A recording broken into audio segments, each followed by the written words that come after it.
repetitive dreaming and repetitive nightmares, some of it we think from the PTSD literature is about trying to reprocess emotion and emotional experiences.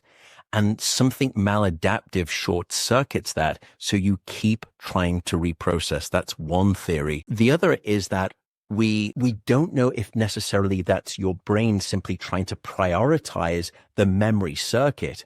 And it's saying that every night I want to etch and score that memory into the sort of the neural circuit glass of the brain ever more strongly because it's important. So one camp is it's maladaptive and it's a process failed. The other is it's adaptive and it's just simply telling your brain, pointing you to saying, this is the important stuff. We're going to memorize it more.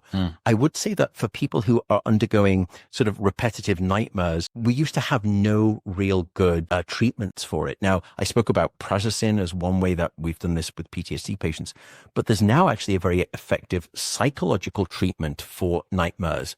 And it's called image rehearsal therapy, or IRT for short. And it comes back to, we made a discovery back in 2D.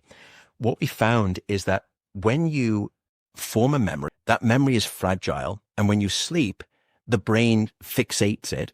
So it's now stable and it's set and it's hard coded into the brain. However, we then discovered that when you come back the next day, if you recollect, if you reactivate that memory again, it opens that memory back up to being fragile and susceptible to being molded and changed. And then you sleep again and you reconsolidate the memory. This therapy took advantage of that.